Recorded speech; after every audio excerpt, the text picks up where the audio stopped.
નમસ્કાર દર્શક મિત્રો, આપ જોઈ રહ્યા છો સાજી સમાચાર.live। હવે જોઈએ અગત્યના સમાચાર।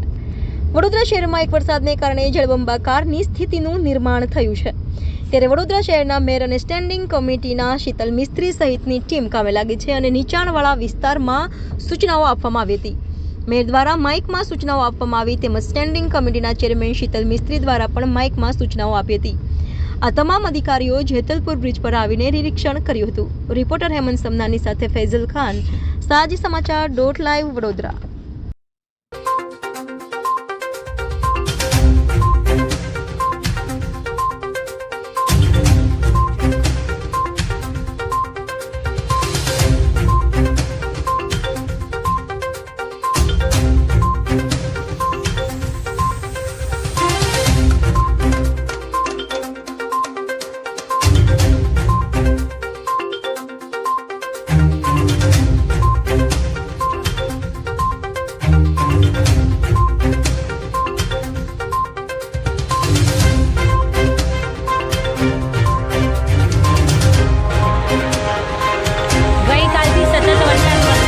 આપણે સૌ જાણીએ છીએ તેમ સમગ્ર ગુજરાતમાં ભારે વરસાદ અને તેના દ્વારા પૂરની પરિસ્થિતિના નિર્માણના સંજોગો ઊભા થયા છે। અત્યારે સમગ્ર ગુજરાતના માથે પૂરનું સંકટ તોડાઈ રહ્યું છે, ત્યારે વડોદરામાં પણ સતત વરસાદ વરસી રહ્યો છે અને વડોદરાની જે વિશ્વામિત્રી નદી છે તેની સપાટી પણ 23 ફૂટ પાર કરી ચૂકી છે અને આ સતત એક ધારો મુશળધાર જે કહી શકાય કે ધોધમાર વરસાદ વરસવાનો પણ ચાલુ જ છે અને ઉપરવાસમાંથી પણ સતત વરસતા વરસાદના કારણે પાણીની આવક પણ ચાલુ છે।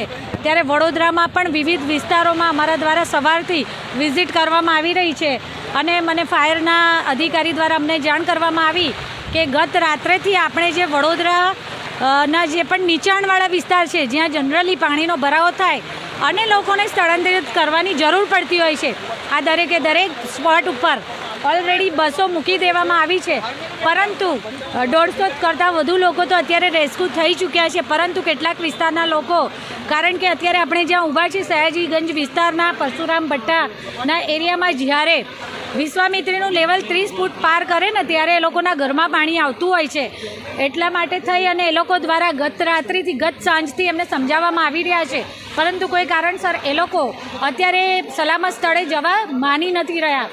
તેથી અમે લોકો અહીંયા એમને એનાઉન્સ કરીને અને કન્વિન્સ કરવા આવ્યા છે કે બની શકે તેટલા ઝડપથી, કારણ કે વરસાદ પણ એવી એક જ ધારથી એકે ધારો વરસી રહ્યો છે, પાણીનું લેવલ સતત પછી આજવાની સપાટી હોય કે વિશ્વામિત્રી આ વધી રહ્યું છે અને મોડી રાત્રે જ્યારે ભયજનક સપાટી વટાવી જશે ને ત્યારે એક સાથે એમને સલામત સ્થળે ખસેડવાનું પણ અંધારાના કારણે થોડું તકલીફ પડી શકે તેમ છે, જેથી કરીને અત્યારથી જ બની શકે તેટલા વધારે નાગરિકોને સ્થળાંતરિત કરી અને એક વખત સલામત સ્થળે ખસેડી લેવાય, જેથી કરી અને પછી ગમે તેવી પૂરની વિકટ પરિસ્થિતિ કેમ ના હોય વડોદરા મહાનગરપાલિકાનું તંત્ર પૂરેપૂરું આ પરિસ્થિતિને પહોંચી વળવા માટે સજ્જ છે, પરંતુ આ લોકો માનતા નથી, તેથી તેમને એનાઉન્સ કરીને અત્યારે કન્વિન્સ કરવામાં આવી રહ્યા છે। વાત કરું તો પશ્ચિમ વિસ્તારમાં બી એવી પરિસ્થિતિ છે, લોકોને પાણી ભરાય છે, હજુ પાણીની કોઈ નિકાલ થતું નથી, પાણી ભરાય છે। મેં કહ્યું તેમ કે આ જે સતત એક ધારો લગભગ સવારથી અત્યાર સુધીમાં 5 ઇંચ કરતાં વધુ વરસાદ વરસી ચૂક્યો છે અને હજુ પણ આજે પણ વરસાદની એટલી જ આગાહી છે, સતત 3 દિવસ આ રીતનો વરસાદ વરસવાનો જ છે અને પૂરની જે સપાટીનું લેવલ વધી રહ્યું છે જે ઝડપથી, એટલે વડોદરાને પૂરની પરિસ્થિતિનો સામનો કરવાની શક્યતાઓ વધી રહી છે।